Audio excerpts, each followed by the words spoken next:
In the Navy, of course, this view did not prevail. In his job as Chief of Personnel, Bunav, to juniors he had appeared stern and completely dispassionate. The word sundowner, descriptive of the spit and polish officer, had sometimes been used to describe him, as it was often used to describe Admiral King, the new commander-in-chief. But if King might be able to say that when the going got tough they brought in the tough officers, Nimitz would not have thought of putting the case that way. It could be said that King was a driver who knew how to lead. It could also be said that Nimitz was a leader who conquered any personal urge to drive and achieved his ends more by persuasion and inspiration to men under his command. Not that he was a weak disciplinarian. Flag Secretary Lamar had always found his boss tough in the past, and so had countless other officers. But the Nimitz who was moving to take control of the Pacific Fleet was a man very conscious of a destiny and of his part in the war to be won as a leader of men. The Nimitzes were an old military family.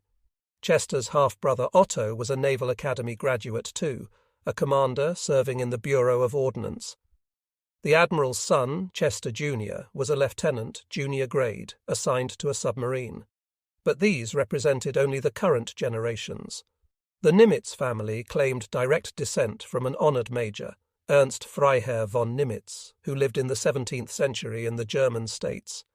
He had a coat of arms, featuring a crown. The Freiherr claimed descent from military forebears who went back to the 12th century. Charles Henry Nimitz, Chester's grandfather, had been a merchant seaman, not a profession inclined to gather a man's fortune. Charles Henry, attracted by the New World, had left Bremen in 1844 on one last voyage which carried him and his few belongings to Charleston, South Carolina. He made his way down to Texas, arriving in the spring, and there he settled in the little town of Fredericksburg. He served for a time with the Texas Rangers, and 2 years after coming to Texas, Charles Henry Nimitz married Sophie Dorothy Muller. He decided to become an innkeeper, which meant then a dance hall proprietor and saloon keeper as well, and he erected a building of sun-dried brick. In the process, Charles Henry's love of the sea overcame him, and the building turned out to be a replica of a ship, a land-bound ship whose balconies were decks ensconced inside railings. Captain Nimitz, for he kept his seagoing title when he came to Texas, was the father of 12 children. They grew up working around the Nimitz Hotel, a landmark quite close to the Pedernales River, and eventually they married and had families of their own. Chester Bernard Nimitz married a Fredericksburg girl named Anna Henke, then died 5 months later. In February 1885, Chester William Nimitz was born to the widow, who took refuge with her father-in-law at the hotel. For the next 6 years, Anna and her son lived there, the boy falling under the influence of his grandfather. Yet the real father figure in Chester William Nimitz's life was his stepfather, William Nimitz, for when the boy was 6 years old, Anna married her youngest brother-in-law. William and Anna had 2 children, Otto and Dora, but the 3 youngsters were brought up as brothers and sisters, and the man who was to become commander-in-chief of the Pacific Fleet always regarded Otto as his brother. The Nimitz family in America was anything but wealthy. In centuries past in Germany, the family had the privilege of using von before the name, but along the way this branch of the family descended from a younger son, and the von was dropped as too expensive to maintain in terms of social obligation. It was thus in the New World as well. The hotel on the Pedernales was a haven, and Captain Nimitz was always able to meet any emergency needs among his many children. But by and large they had to make their own way in life, and William Nimitz chose to do something he knew well. He went into hotel management as assistant manager of the St. Charles Hotel in Kerrville, a few miles from Fredericksburg. As a youth, Chester was a towhead. His mother insisted that he wear his hair long, even past the time when a boy began to realize that long hair was for girls. This was the 19th century, remember. Young Chester pondered a means of escaping his torture, and hit upon a brilliant idea. He painted his long hair green. Then it had to come off, to his intense satisfaction.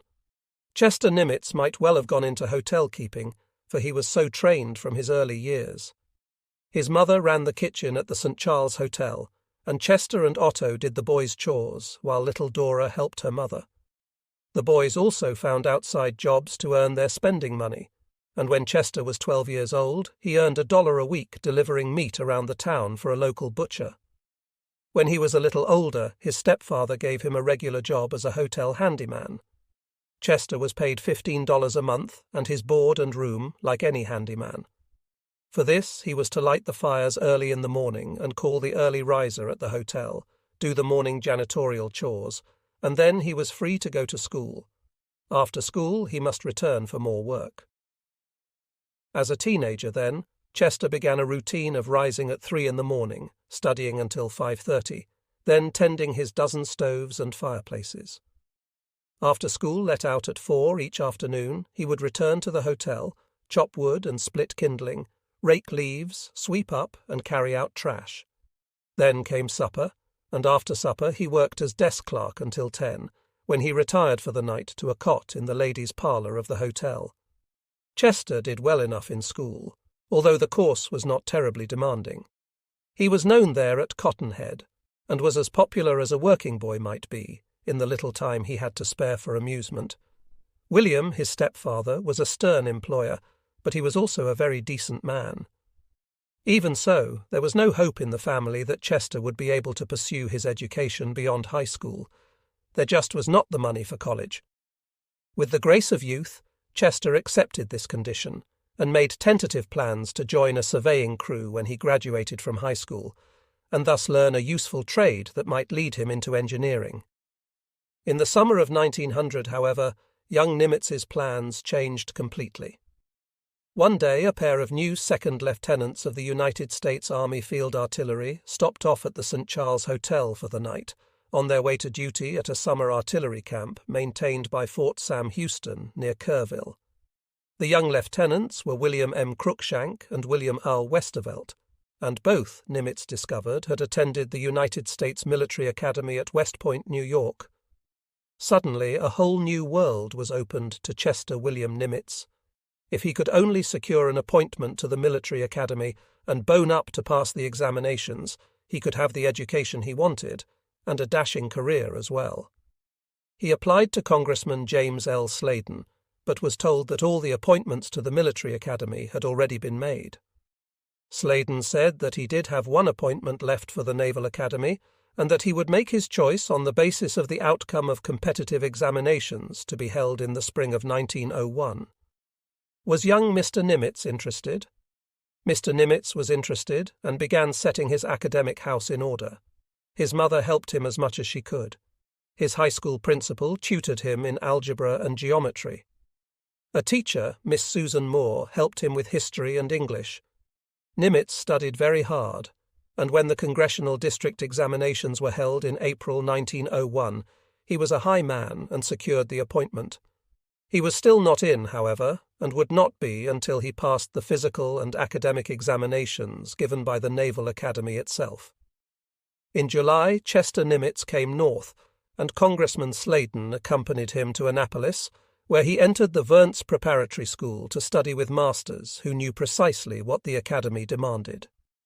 After 2 months of brushing up, Nimitz passed the Naval Academy examinations in August and was sworn in on September 7, 1901, as a naval cadet. He was one of the younger members of his class, having foregone the last year of Texas high school in order to secure the appointment. Other members of this class of 1905 were Royal Ingersoll and Herbert Fairfax Leary, Walter B. Woodson, Ormond Lee Cox, William Ree Furlong, Arthur B. Cook, Harold G. Bowen, William O. Spears, Stanford C. Hooper, John H. Newton, Jr., Andrew F. Carter, Wilhelm L. Friedel, Lawrence N. McNair, John W. Wilcox, Jr., John M. Smelly. These men shared one attribute. All 15 of them, along with Nimitz, rose to flag rank before their careers were ended. 16 admirals from a class of 158 plebes. Nimitz, even as a fourth-classman, took very well to the Navy way, and the Navy took to him. He was poor, but money made no difference in the equality of these young men. The government paid each fourth-classman $1.50 a month as spending money, and to make up whatever else was needed, Grandfather Nimitz sent the rest.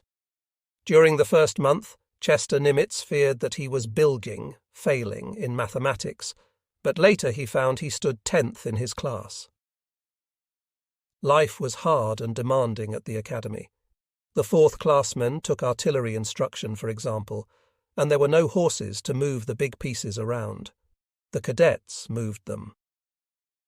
One blustery day in that fall of 1901, Cadet Nimitz and several others hauled a heavy field piece from one spot to another, and immediately afterward were called into formation to stand in a draughty hallway. Nimitz came down with pneumonia after that adventure, but recovered and was soon up and around again, back at the grind. He did well in the military sciences and mathematics, was good in Spanish but poor in French. In athletics he distinguished himself in crew, a team sort, working up from stroke of the 4th crew to become stroke of the 1st. His coxswain on the 1st crew was John Howard Hoover of the class of 1907. Eventually their roles were virtually reversed. Hoover became one of Nimitz's trusted if little-known admirals in the Pacific War. In his first-class year, Nimitz was a 3-striper, commander of the 8th Company, which indicated his adherence to the strictures of discipline. He was also 7th in his class academically, yet he was also an adventurous young man who was not at all afraid to flout the Academy's rules and regulations for a good cause. One such cause was a beer party, illegal of course, but that only made it more enjoyable. In his first-class year, Bancroft Hall was ready for occupancy, one wing, and the first-classmen moved in. Part of the hall was still under construction, and the roof of the new building could be reached by climbing from Nimitz's room. He and his friends climbed there from time to drink beer and contemplate the future, throwing the empty beer bottles over the side, where they crashed down among the building materials, to the discomfiture of the established authority. The trick of a beer party in 1904 was to smuggle the beer into Bancroft Hall without getting caught, dire punishment awaiting even the first man in the class, were he apprehended in the crime. Nimitz had a way. The favourite tailor of the cadets in those days was a gentleman named Schmidt, who kept a shop on Maryland Avenue, a few blocks from the academy gates. Tailor Schmidt's popularity arose and was maintained in part because of his willingness in the matter of buying beer for the cadets. One weekend, first-classman Nimitz walked out of the academy grounds with a suitcase in hand and headed directly for Tailor Schmidt's. Inside the shop he saw his tailor, busily talking to a swarthy man in a dark suit. Cadet Nimitz waited politely for a few moments. The tailor broke off the conversation to ask what the cadet wanted. Nimitz ordered his beer, and Tailor Schmidt nodded, but told the cadet to come back in half an hour and pick up the suitcase. Nimitz walked out onto the sidewalk and spent the next half hour idling along the crooked ways of old Annapolis. He returned to find Tailor Schmidt and the swarthy man still talking. There was a moment of concern. Schmidt might not have got the beer after all, but a look at the tailor, catching his grin and nod, a heft of the suitcase, and all was well. Beer bottles rained down among the bricks and stones again that Saturday night. Among his other duties, honours, Cadet Nimitz served as a section leader, which meant he marched his fellow cadets into class. On Monday morning, after the beery weekend, Nimitz marched his fellow cadets to the science building and smartly led them into their chemistry class, where they were to have a new instructor. Sitting behind the desk at the front of the room was Tailor Schmidt's swarthy friend. To make matters worse, the man was not wearing his dark civilian suit, but a suit of navy blue suit, its sleeves encircled by 2.5 stripes. The mystery man of Saturday was Monday's Lieutenant Commander Levi Calvin Berthollet. Chemistry could not command first-classman Nimitz's attention that day or the next. For a week he lived in fear lest he be called up and charged with a very serious breach of academy discipline. Fortunately for Nimitz, Berthollet was an understanding man and an old beer drinker himself from the class of 1887. No call-up came. But Cadet Nimitz learned something for the future. This escapade taught me a lesson on how to behave for the remainder of my stay at the academy. It also taught me to look with a lenient and tolerant eye on first offenders when in later years they appeared before me as a commanding officer holding a mast. Nimitz's class was graduated ahead of schedule to meet the needs of an expanding fleet, by this time culled down to a total of 114 passed midshipmen, with Nimitz still 7th in his class. In the lucky bag, the class annual, Nimitz was characterized as Wordsworth's man of cheerful yesterdays and confident tomorrow, and he was said to possess that calm and steady-going Dutch way that gets at the bottom of things. He was also a mixer of famous punches, and, most significantly, in light of what was to come, a man who always played to win. "You always play to win," he later told an interviewer. "That's the only way." Years later, the New Yorker magazine would report, "A man who used to box with young Nimitz at Annapolis told us about the time he gave Nimitz a bloody nose. When I saw what I had done, I took off my gloves and walked out of the gym," he said. "I could see he'd kill me if he could, so I just broke off the action." And now, in 1941, speaking figuratively, the Japanese had again bloodied Admiral Nimitz's nose. From the very beginning of his naval career, Nimitz showed a nice balance of fighting toughness, brilliance in his work, steadfastness, respect for discipline, and audacity. He was a humble man of humble beginnings. His family was too poor to come to Annapolis for his graduation from the academy, and he never forgot that fact. 10 years later, he paid the expenses of his mother and half-sister to come and see half-brother Otto graduate, for otherwise, he knew, they still could not make the trip. Chester Nimitz was glad to be out of the academy, pleased to have what he called the grueling course behind him. He resented nothing, he was immensely grateful for the education. And as for the rest, he recalled the philosophy of his sea captain grandfather. "The sea, like life itself, is a stern taskmaster," old Captain Nimitz had said. "The best way to get along with either is to learn all you can, then do your best and don't worry, especially about things over which you have no control." His grandfather's words, such encounters as that with Lieutenant Commander Berthollet, and the other residue of the stiff discipline of academy life, brought Nimitz to accept that philosophy wholeheartedly and to cling to it. Asked what he had liked least about his academy education, Nimitz refused to consider the question. "What is behind, he said.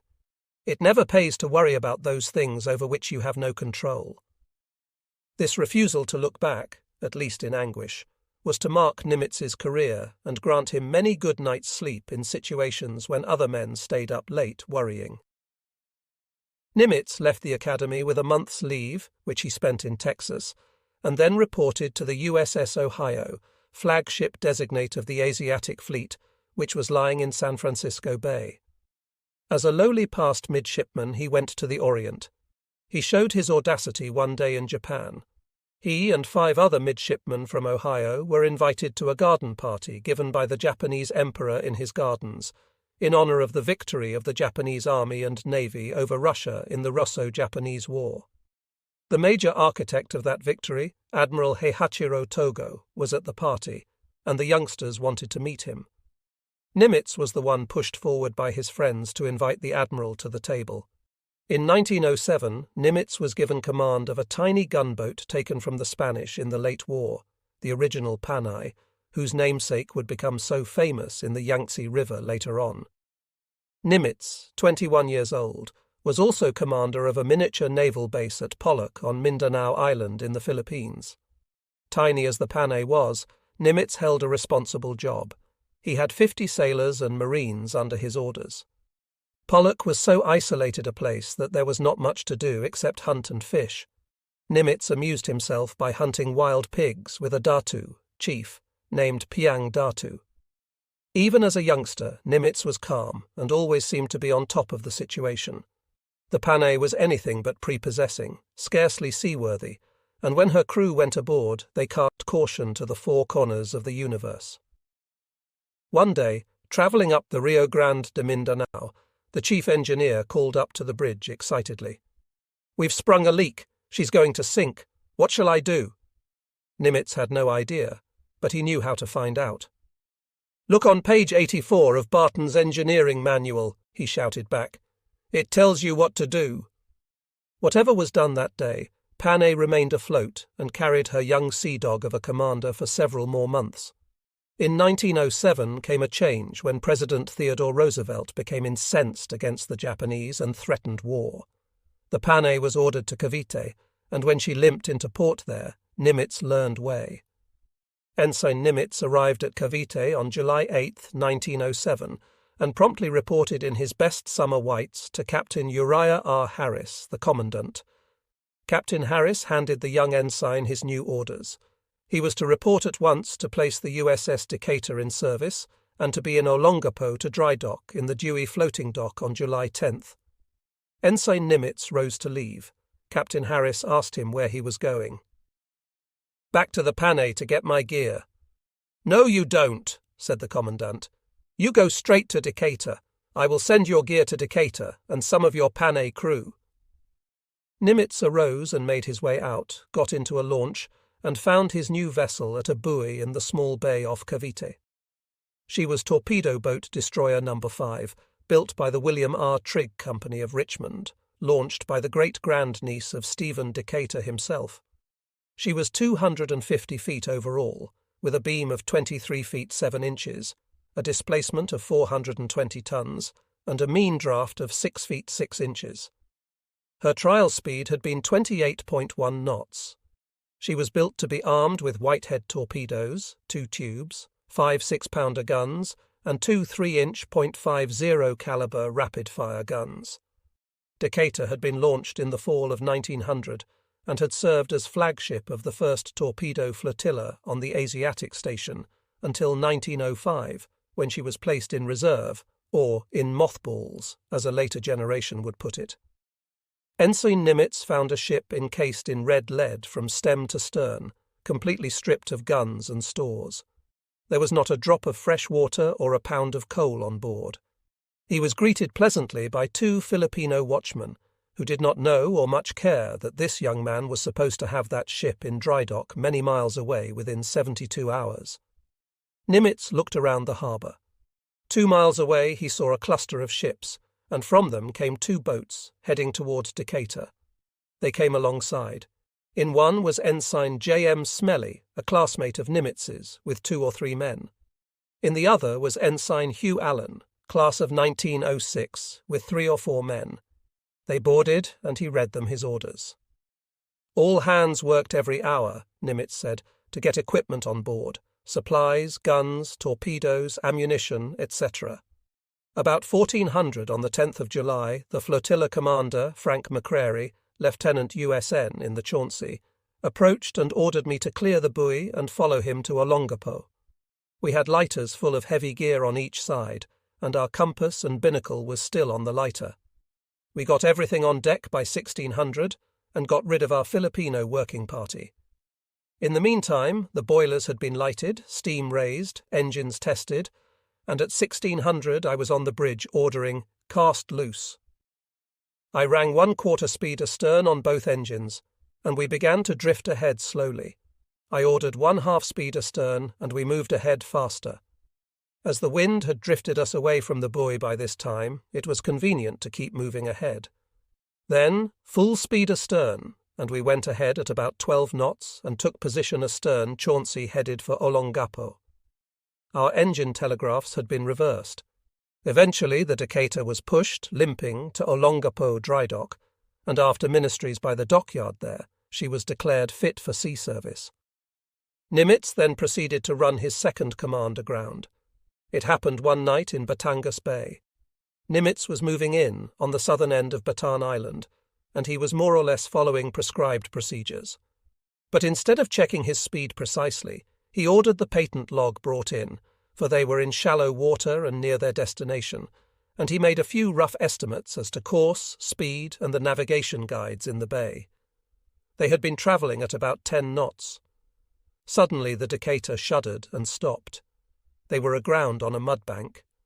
In peacetime running, a ship aground has cost many an officer his career. The Navy brass has always taken a dim view of officers who are negligent in their navigation. Nimitz might well have spent a sleepless night on Decatur as the tropical dark crept down around his shoulders. But he remembered his grandfather's words of wisdom. Having tried to back off and slide off, and seeing that there was nothing to be done to move his ship, Nimitz had a cot brought up on deck and went to sleep. Next morning, an island steamer came by their mudbank and towed the Decatur off. Since they had been stuck in mud, there was no damage to the ship, and it was just possible that Nimitz could get away without even mentioning the affair. In later years he remarked that if he had it to do over again he would do just that. But he reported himself as having gone aground. Had he known that Rear Admiral John Hemphill was smarting from an official rebuke at the moment, he would not have been so gallant, perhaps. A short time before, 2 of Nimitz's classmates had gone out on the town in Manila. In the course of a riotous evening, they had boarded the Navy ferry that ran up the Pasig River, and there had engaged in an altercation with the ferryboat captain, a Filipino. The disagreement had become violent, and the 2 young ensigns had resolved the difficulty by throwing the captain overboard, into the river. Hemphill had heard of the incident, but had decided it was a case of high spirits and had done nothing. Higher authority had not approved, and Hemphill was simply waiting for another one of the young bloods to step out of line. Unknowing, Nimitz reported his grounding, and on July 28, 1908, Ensign Chester W. Nimitz was brought to trial before a general court-martial. The charges were long and very specific, involving excessive speed, lack of caution, failure to observe the normal running procedures, and failure to use navigational aids. Nimitz's defence was spirited, his major point being that the type of ship he was commanding demanded a devil-may-care attitude, and that was what he had exhibited. Perhaps Commander Walter McLean, president of the court, was impressed by this daring, if not strictly regulation, argument. Perhaps Nimitz's general demeanour and his quiet confidence impressed the court. Perhaps the members of the court realized that no damage had been done, the ship was a rust bucket at best, and the young officer had turned himself in. Young officers were often grounding destroyers and other ships, or hanging them onto docks. The attitude of boards of inquiry and courts-martial was to accept the fact that inexperienced men were commanding ships. Whatever went through their minds, the officers of the court treated Nimitz very gently. He was convicted of a lesser charge, that of hazarding a ship of the United States Navy, and given a reprimand that Rear Admiral Hemphill delivered simply by publishing the results of the court-martial and making a copy a part of Nimitz's service record. When he was sent back to the United States, Nimitz asked for battleship duty. He got submarines. It was the policy of the Navy in those years to place officers where they were needed, without much consideration of junior officers' preferences. Nimitz's court-martial probably did not help very much either. The admirals in Washington confined him to the bottom. Cheerfully, as usual, Nimitz accepted the decision of his superiors and set out to rebuild a shaky career. The Navy was not then very high on submarines, and Nimitz was made executive officer of his pig boat, the USS Plunger, even though he was very junior and very inexperienced. He enjoyed the assignment. As he said later, "I have enjoyed every one of my assignments, and I believe that it has been so because of my making a point to become as deeply immersed and as interested in each activity as it was possible for me to become." In his service in submarines, Nimitz gained much respect for 2 qualities, mental stability and physical fitness. It was essential that an officer be quiet, contained, and thoroughly confident of himself and his crew in these highly imperfect early submarines, with their cranky diving gear and foul air. Officers and men had to be physically fit to withstand the tensions, the pressures, and the discomforts of life in a dripping tube. The Ep.1, his first submarine, was 61 feet long and had her engine at one end and her torpedo tubes at the other. The men lived on top of the storage battery in the knowledge that it would certainly produce deadly chlorine gas if water got in. Nimitz was then the only officer, and he spent nearly all of his time on the bridge or in the conning tower. He rose rapidly in this stepchild service and became commander of the Snapper in 1910 when she was commissioned. He was also a brand new lieutenant that year. By November, he was transferred to the Narwhal and given duty as commander of Submarine Division 3. In 1912, he took the skipjack. By then, Nimitz was one of the most knowledgeable men in the Navy on the subject of undersea warfare. In December 1912, his article, Military Value and Tactics of Modern Submarines, appeared as the lead in the United States Naval Institute proceedings, the trade journal of the Navy Officer Corps.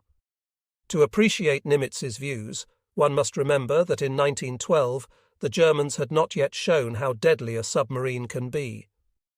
Nimitz felt impelled to argue the complete case of the submarine in terms of its communications ability, mobility, invulnerability to attack, and offensive strength.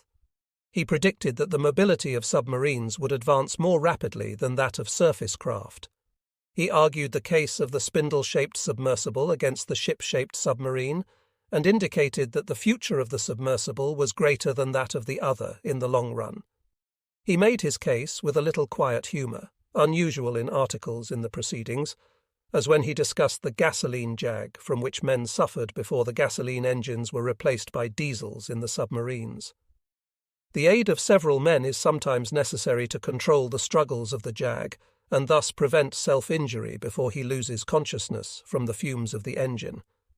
The after-effect of such a case is usually a violent nausea and headache, and an extreme distrust of the gasoline engine. The argument in proceedings did not immediately change the fleet's employment of the submarine, but Nimitz continued to fight for the service, and when at 27 he was put in command of the Atlantic Fleet Submarine Force, he was much more effective. His career had completely recovered and was moving ahead by this time. In 1912 he had distinguished himself by leaping overboard to save a fireman from drowning, and had earned a silver life-saving medal. In the spring of 1913 he had married and settled down, as much as a Navy man can, to raise a family. He was very lucky in one sense. He and Mrs. Nimitz, the former Catherine Vance Freeman of Wollaston, Massachusetts, had a sort of honeymoon ashore. Nimitz, having regained the confidence of the Bureau of Navigation, was given a dream assignment. In the summer of 1913, the Navy sent the young officer to Nuremberg and Ghent to study developments in diesel engines. He then came home to build and install the first U.S. Navy diesel engines in the tanker Maumee, working at the Brooklyn Navy Yard. Here the years of discipline, training, and a way of life were put to the crisis. Nimitz then shared an office in the machinery division of the Navy Yard with Lieutenant W.S. Anderson, the Ordnance Superintendent. Both men were receiving the Navy's lordly pay, $240 a month plus $48 a month in lieu of quarters, a sum that did not pay the monthly rent in Brooklyn, and they commiserate with one another over this fact at their adjoining desks. One day in 1915, a civilian came into the office to talk to Nimitz, and Anderson could not help overhearing the conversation. The civilian represented a company in St. Louis that wanted to manufacture diesel engines. They were having problems, and they had heard of the Maumee and of Nimitz. They wanted to hire Nimitz to solve their problems, and they would offer him $25,000 a year and a 5-year contract if he would resign from the Navy and join the firm. "No, thank you," said Nimitz. "I do not want to leave the Navy." The man continued to argue. "Money is no obstacle. Write your own ticket," he said. Nimitz thought that one over for a moment, but shook his head again. "No," he said, "I don't want to leave the Navy." And he did not. Nimitz then went to duty as chief engineer of the Maumee, where he certainly learned something about machinery, to keep his hands out of it. While demonstrating the engines one day, he became so immersed in what he was saying that he did not watch his hands, and the cotton glove of his left hand caught in a gear. Before he could escape, the third finger of his left hand was badly mangled, and later was partly amputated. There was no other unpleasantness, however. It was a time of intense satisfaction. He was doing his work well, and the Navy recognized his worth. At about this time, Nimitz was tabbed by his fellow officers as one lieutenant who was bound to make admiral if he did not shoot the Secretary of the Navy or commit some other heinous crime. He had adapted himself perfectly to the Navy life, understanding and appreciating its discipline, and throwing every effort into his career. Later, when he was a fleet commander, his personal physician was to say that Nimitz typified the mercurial character, and the doctor indicated that the easygoing quietness of the Admiral was the result of years of total self-control by the man as he rose through the ranks. In 1916, that career was furthered by promotion to lieutenant commander. When war came in 1917, Nimitz went to duty as aide to Rear Admiral Samuel S. Robertson, commander of submarines in the Atlantic Fleet. In February 1918, he was promoted to commander, and 5 days later he was made Chief of Staff to Robertson. The end of World War I found Nimitz moving from job to job as the Navy tested his capabilities. He was now in the upper reaches, the gold braid category. He served as executive officer of the USS South Carolina, finally getting his battleship duty, but not until he had taken a tour of duty ashore in the office of the Chief of Naval Operations, where he was concerned with submarine design. In 1920, Nimitz had his first large ship command, the USS Chicago, in the Pacific. He also built the submarine base at Pearl Harbor as commander of Submarine Division 14, in addition to his other duty. The Navy, in these post-war years of cutback, put a great deal of responsibility on a few shoulders. In 1922, he gained an appointment to the Naval War College, a course almost necessary for an officer who wanted to be an admiral, at least in those days before World War II. At the War College, Nimitz learned fleet command. "I was asked once how we were able to fight the war in the Pacific," he said years later, "and I said that we fought it just as we had fought it all on paper in the Naval War College. I fought the whole War of the Pacific when I was there in 1923. At the commander level, officers did well to have a friend among the admirals, and Nimitz was fortunate enough to have Admiral Robertson as his friend and backer. Robertson asked for him again, and in 1923, Nimitz served him as aide and chief of staff, Admiral Robertson then being commander of the United States Battle Fleet, which was in the Pacific. Later, Robertson was made commander-in-chief of the United States Fleet, and Nimitz was still with him, as aide and chief of staff. Nimitz was ordered to duty in 1926 to organize a Naval Reserve Officers Training Corps at the University of California in Berkeley, and he was later immensely proud of the fact that 2 of his young men of that day made Rear Admiral. "My chief satisfaction," he said, "came in getting in touch with up-and-coming young men, working with young and extremely independent young men with untrammeled minds, and trying to introduce a little discipline into their thinking and actions." June 1929 saw Nimitz relieved from his teaching assignment and placed in charge of Submarine Division 20. At San Diego, Nimitz gained a reputation as a strong, quiet officer, but also one who was notable for his hilarious and pointed wardroom stories. His associates in the submarine and destroyer forces were inclined to believe then and later that he not only collected stories, but made them up himself to suit the occasion if necessary.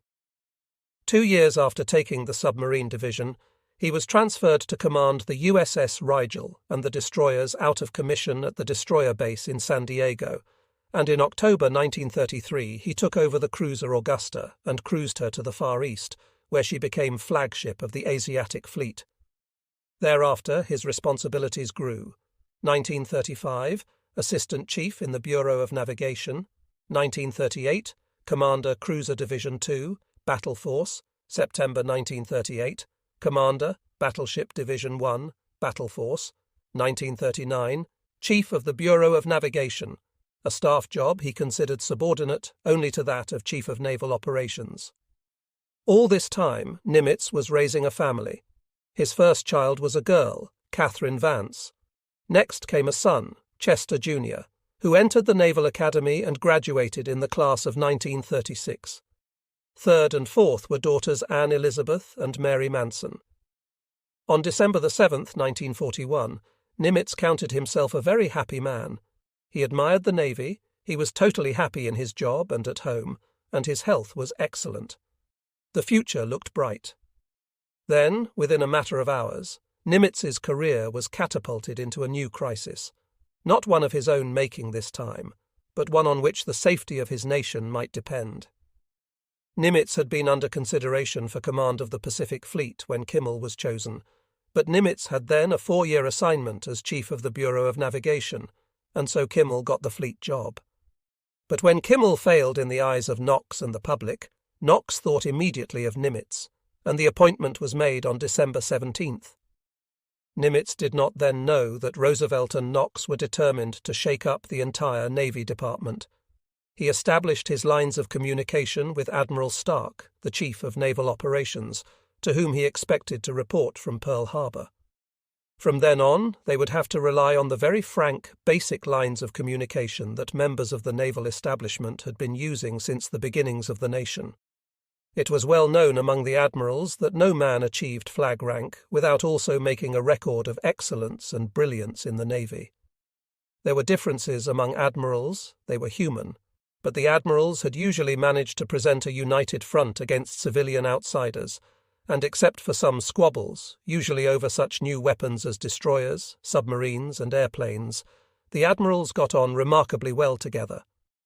It was largely a matter of the limitations and definitions of the jobs to be done, and the disciplined willingness of all officers to accept the hands that fate dealt them in the matter of command.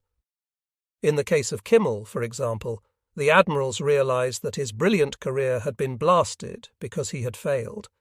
In essence, it was as simple as that. At the admiral's level, there was no room for failure, and there was no justification for it.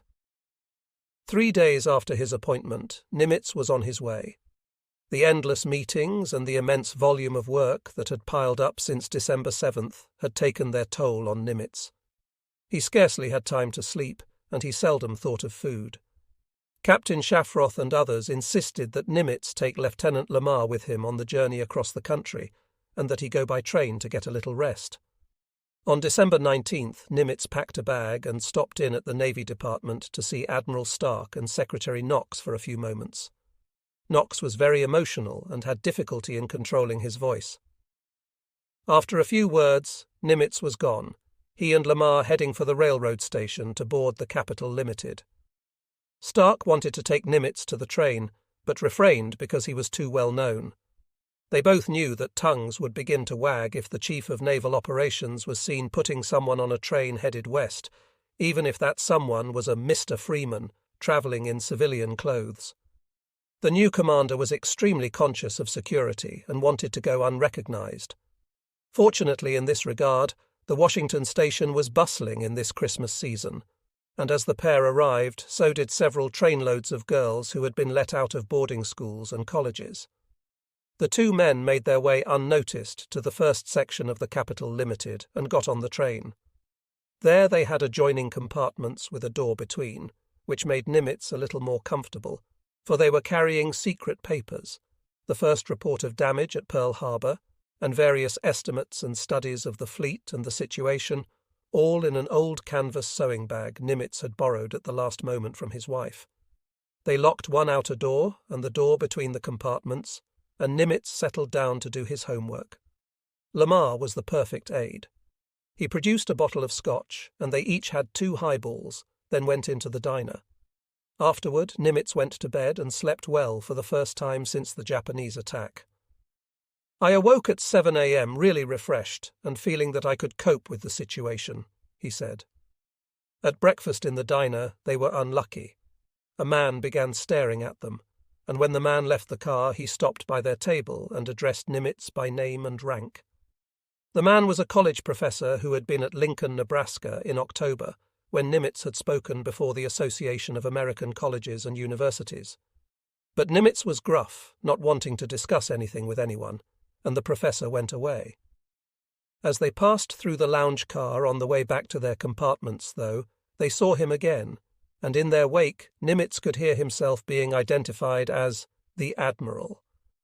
Lamar also told Nimitz that just behind them in the diner was a former Naval Reserve officer who had lost his commission and had been in the Navy Department just the day before, trying to regain it. Was there no end to the bad luck and the potential breaches of security? During the layover at Chicago, Nimitz got his hair cut, visited the Navy Pier and the Naval Reserve Midshipmen's School, and talked to old friends, including a fat old chief petty officer he recalled from the days at the destroyer base in San Diego, then back to Midtown to take the Santa Fe Chief, bound for San Francisco. The Admiral spent a couple of hours on his papers and then tried to teach Lamar to play cribbage, without much success. Nimitz had been preoccupied and silent for most of the journey. In fact, he was worried about his ability to cope with the new job. But as he napped and read on the long trip, his confidence rose. "As I get more sleep and rest," he wrote Mrs. Nimitz, "things are looking up, and I am sure that by the time I reach Pearl Harbor, I will be able to meet the requirements of the situation." But the more Nimitz plunged into the papers, the more dismal the future seemed. Next day he confessed he found it hard to remain cheerful, but hoped that when he got over the first shock at the sight of Pearl Harbor, he would adjust. On December 21st, Nimitz learned that Admiral King was made Commander-in-Chief, and that King was replacing Stark in charge of Operations 2. He got this information from the newspapers. Nimitz's classmate, Royal Ingersoll, would become the new Commander-in-Chief of the Atlantic Fleet. Comparing, as he was bound to do, Nimitz wrote home that he expected there would be far more action in the Pacific than anywhere else. In San Francisco, Nimitz went to the house of Rear Admiral Ernest Gunther, commander of the air station, and Lieutenant Lamar turned around to return to Washington. The flight to Pearl Harbor was delayed until Christmas Eve. Nimitz hated to take away the pilots of the big flying boat assigned to him on this day of all days, but there was no choice. His orders were to get to Pearl Harbor immediately, and not even Christmas could interfere. Still worried and feeling insecure, he wrote to Mrs. Nimitz, "I only hope I can live up to the high expectations of you and the President and the Department. I will faithfully promise to do my best." And on this eve of departure he was very restless, upset because he could not have gotten to Pearl Harbor ahead of the Roberts Investigation Commission, which had formed in Washington as a result of the angry reaction of Congress to the surprise. President Roosevelt had been concerned about the congressional reaction, and in order to ward off what seemed to be an imminent threat of a full-dress congressional probe, he had appointed the Roberts Commission to look into the problem. The flight across the ocean was uneventful if cold, and at 7 o'clock on Christmas morning, Nimitz arrived at Pearl Harbor to be met by Admiral Pye and several other officers. He was installed in the new 4-bedroom house on Macalapa Hill that was reserved for the Commander-in-Chief. Rear Admiral Nimitz was now to become the full 4-star admiral in charge of the Pacific War. Admiral Kimmel had now been reduced to his permanent rank of Rear Admiral. Sometime in the last few days, Kimmel had quietly moved out of the house on Macalapa and gone to bunk with the Pyes across the street. On Christmas Eve, a few hours before Admiral Nimitz arrived at Pearl Harbor, Vice Admiral Pye and his staff made a new estimate of the situation the United States faced in the Pacific. It is sufficient to say here that Japan has twice as many battleships as we have available, even counting our reinforcement, 3 battleships from the East Coast, over twice as many carriers, counting our reinforcement of 1, Yorktown. In other types, the comparison is not so unfavorable if we include our Asiatic fleet and allies in the Western Pacific. The mission of the fleet was almost entirely defensive. While protecting the territory and sea communications of the associated powers east of 180 and raiding enemy communications and forces to reinforce and defend Oahu and outlying bases, in order to retain and make secure a fleet base for further operations when the fleet is strong enough to take the strategic offensive. Defense, defense, defense. Pye proposed to strengthen the defenses of Oahu base, increase the army defenses of Oahu, increase local naval defenses by more anti-submarine patrols, surface air warning net, mine defense, and so forth, and increase the forces at outlying bases. He proposed to cover Oahu and outlying bases by operating task forces at sea and using submarines, but said, "Cover is a broad term, and its application in this case will be discussed later." As to covering the outlying bases, Samoa, for example, could be covered only occasionally, and the Aleutians practically never. Pye and his staff were very much concerned about protection of shipping between the West Coast and Hawaii, and, to a lesser extent, along the New Zealand-Australia line. As far as raids were concerned, Pye proposed to use the submarine force heavily. As to the surface and air forces, he was much more conservative. "We have forces available, carriers and cruisers, well suited for this work, and a judicious choice of objectives and timing will do much to make our defense effective and should help to improve our relative strength. We cannot afford to accept losses on a ship-for-ship basis, but will have to take some risks in order to strike the enemy a blow from time to time. The morale of the fleet and of the nation demands it, and it is only in this way that we can keep some of the energy diverted to the defensive, instead of permitting him to take offensive measures against us at will. Aside from raids on positions, we should make sweeps in force, not less than 2 carrier groups, in areas where inferior enemy forces and supply ships are likely to be. As our battleships become available, they can be advanced as supporting strong points on which the fast groups could retire. As Admiral Dremel put it, we were to fight a holding war, but there was little to do the holding with. They had written off the Philippines and the South Pacific. The crucial and critical time of the Pacific War would be when the Japanese attempted to take the North Pacific, and it was necessary to husband every ounce of strength to meet that challenge. If we should fail in that challenge, the whole Pacific and our west coast would be open to them. Nimitz knew that a holding war was not what was wanted, but this was not the time for him to step in. He planned to take a week to discover exactly what he had to work with. On the hill at Macalapa Drive he met Admiral Kimmel, and those who were there said Nimitz kept turning back to look at the ships sunk in the harbour. The shock had set in. Christmas dinner was spent with the Pies and with Kimmel. Nimitz, again preoccupied with the immense task before him, went to bed early, but did not sleep well that night. In his humility, he even wondered if it was proper for him to take over Kimmel's house, but was reluctant to take the alternative, to move to the submarine base and push some senior officers out of the bachelor officers' quarters there. In the morning, Nimitz began a schedule he was to follow for some time. He got up at 6:30, did setting up exercises, had breakfast alone at 7:15, and then went down the hill to the office. He launched at the bachelor officers' quarters and went to the office until 6 o'clock, then back to the house, where he was joined by the Pies and Kimmel, who dined with him each evening. After dinner, the group played 4-handed cribbage and talked. Nimitz then returned to the office for a short visit or went to bed. In the beginning, Nimitz did not sleep well at all. "To me it seems like I am on a treadmill, whirling around actively but not getting anywhere very fast," he said. But he was not discouraged, or at least he refused to admit that he was discouraged. Soon he had a letter from his son Chester Jr., congratulating him on the new job and urging him to be aggressive.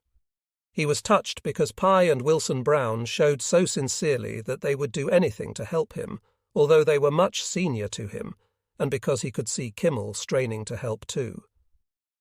The relationships among the 3 admirals, Nimitz, Pye and Kimmel, at this moment told a great deal about the Navy and the Navy way. All were vitally concerned with the Pacific Fleet Command. Nimitz was very distressed to arrive at Pearl Harbor and discover that the Wake Island relief expedition had been abandoned, but he did not voice a single word of criticism to Pye or about him, nor did he mention the matters to others. Kimmel, had the Wake relief gone through and the Japanese been met and defeated, might have saved his career, but Pye had destroyed Kimmel's last chance.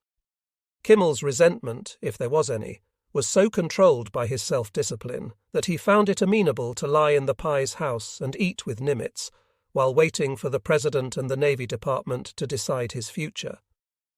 Pye, patiently holding the negative responsibility of a caretaker command, made no attempt to push Nimitz into taking over, and expressed his willingness to serve under the younger man.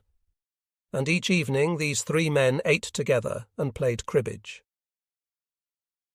In the working hours, Nimitz was absorbing information as quickly as he could.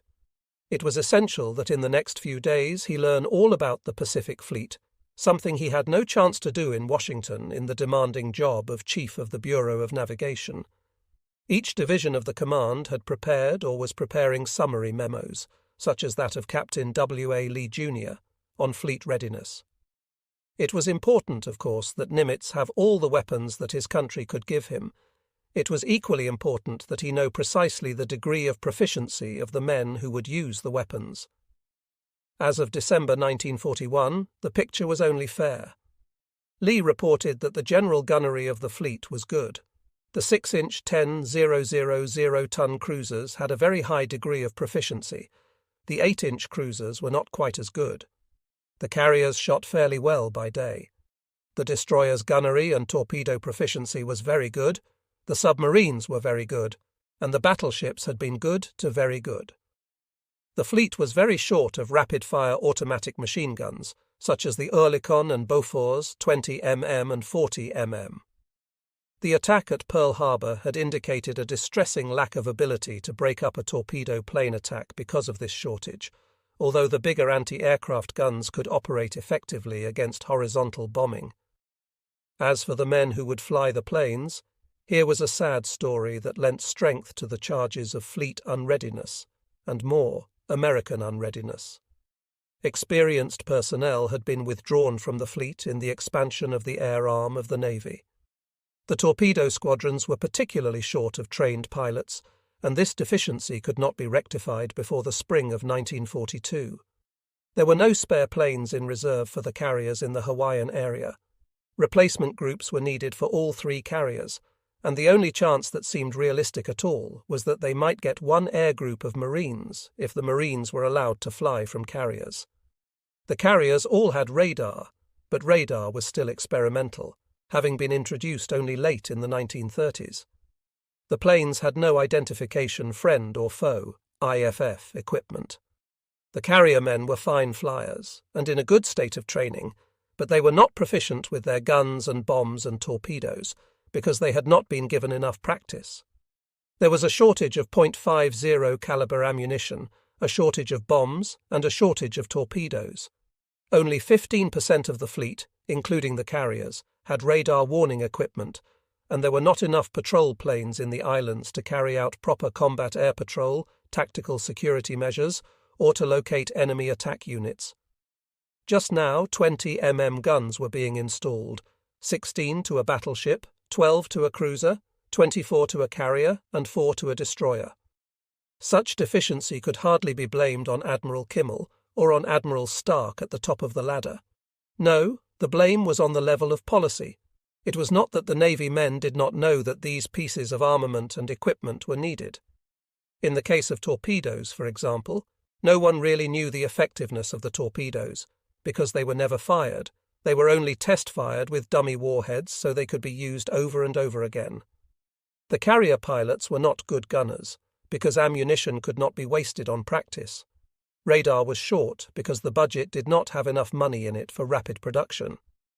After all, in these years just past, the Navy budget had usually been well under $500 million a year, and a $10,000 torpedo was not something to be wasted. Within the fleet, the Saratoga Task Force was out this Christmas week. The transport right left to reinforce Midway, and the Tangier returned to port, with its supplies for Wake intact. A group left to reinforce Johnston Island, and the decision on reinforcing Samoa was left to the commander of the Pacific Fleet, with Admiral Stark's strong hint that it ought to be done.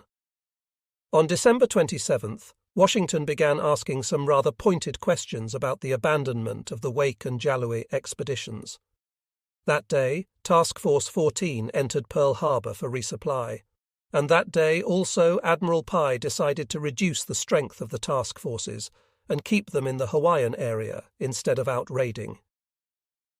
We cannot afford at this time to subject our forces to losses from shore-based air and superior carrier strength, particularly while 2,000 miles from base. Admiral Stark's urging finally forced Admiral Pai into a positive action. On December 28th, he sent the full reinforcement group to Samoa with the Yorktown to form Task Force 17 and escort the Marines and the supplies.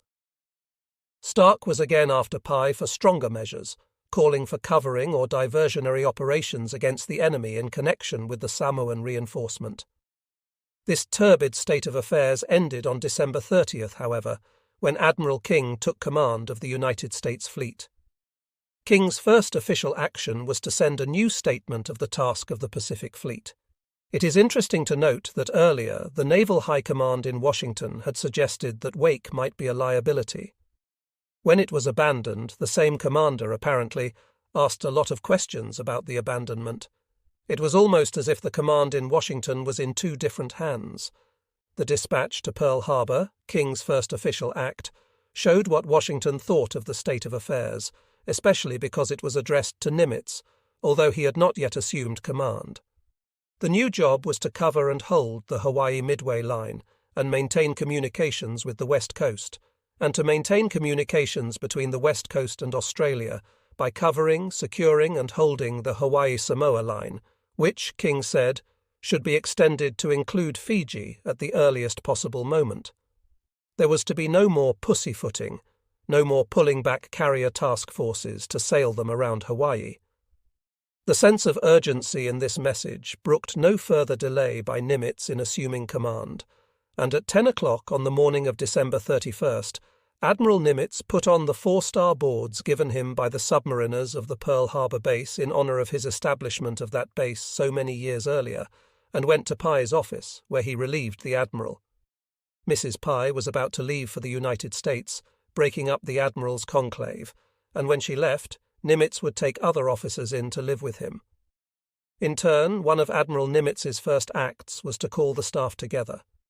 For weeks, the staff of the Commander-in-Chief, Pacific Fleet, had lived in a sort of limbo, made bearable only by the furious activity demanded of every staff officer.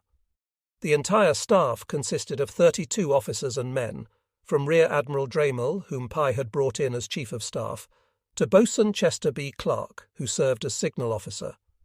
Other officers were attached to the staff, but these 32 men represented the central core of the Pacific Fleet on December 31st, 1941. Without visible exception, these officers expected to be replaced, following an old Navy custom. It was the practice for an admiral to choose his own staff, and the practice of the Bureau of Navigation to give flag officers the greatest leeway in choosing the juniors they wanted. For example, when Nimitz wanted to switch Captain McMorris from Kimmel's staff in the spring of 1941, Kimmel had objected. "I sincerely believe that McMorris is the one officer of the Navy best fitted for the preparation of war plans for the Pacific Fleet," Kimmel then wrote Nimitz, and he said he was most unwilling to lose him for any purpose. Nimitz, the Navy's personnel expert, had yielded, and Kimmel had his way. Most admirals had very definite preferences among the younger men of the Navy, and the junior officers were constantly looking for seniors whom they might serve, increasing their own chances of fleeting up or achieving promotion within one of the fleets. Nimitz, as noted, had attached himself to Admiral S.S. Robertson and had fleeted up with him. Thus, on the morning of December 31st, the members of the Kimmel-Pye staff were ready for any kind of bad news. But Nimitz had no intention of cutting the slender line of continuity. He was too new, and he had too many responsibilities to assemble and train a staff overnight. Quietly, in his most effective soft-spoken manner, Nimitz spoke to the men about the past few weeks. He said he had not wanted the job, that he had recommended Pye be retained permanently in it, but that he had been overruled. He did not know all of these men intimately, but he knew a number of them by reputation, for he had been handling their affairs in Washington since 1939, and he was certain that these men represented the high standard of the Navy, and that he wanted them to stay with him. He told them just that. The staff men were grateful and showed their gratitude, by putting forth even greater effort if that was possible. For weeks they had been under constant tension. Take Dremel. As Chief of Staff to Pye, he was responsible for presenting every situation for the commander's consideration. He worked hard all day, but that was not all. The submarines were the eyes of the fleet. They and the radio produced the information, such as it was, about the movements of the Japanese. The submarines came up out of the depths at night to sit on the surface, recharging their batteries for undersea running the next day and sending their messages. A nervous Dremel, then, found it necessary to work day and night so he could receive the submarine intelligence, consider it, and have it ready for the commander's desk the next morning. Dremel was not alone, although his responsibility was great. Lieutenant Commander Paul C. Crossley had been Kimmel's flag secretary. From the moment of the Japanese attack, the job had become a 7-day affair. Crossley moved from Honolulu into the base, so he could be available at all times, and he spent 12 hours or more a day at his desk, attacking the mountain of paper that was piled there. On taking command, Nimitz began a series of conferences with the senior officers at Pearl Harbor. Roughly speaking, these officers fell into two groups, those who believed in the overwhelming power of the battleship, and those who had transferred their faith to the aircraft carrier.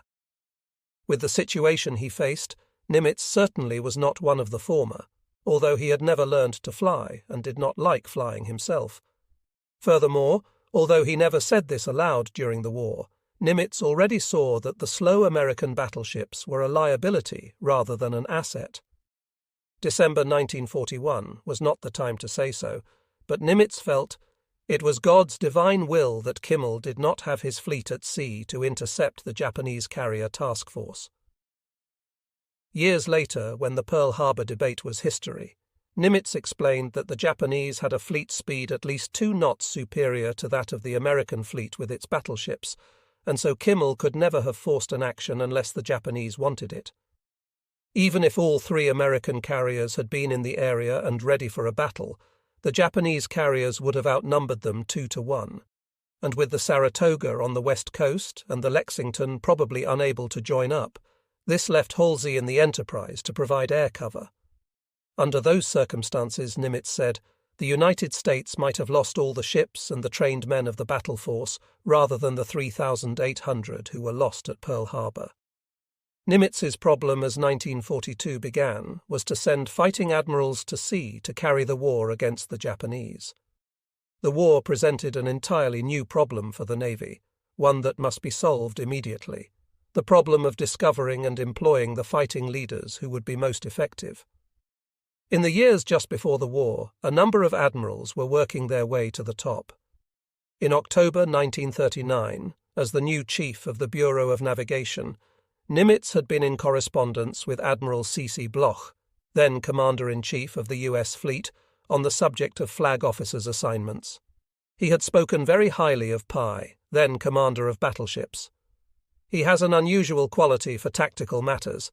He is an indefatigable worker, and I believe as Commander Battleships will contribute most materially to battleship tactics and doctrines, and there is a lot to be done in that line. In the same letter, Bloch recommended promotions for Dremel, Robert A.,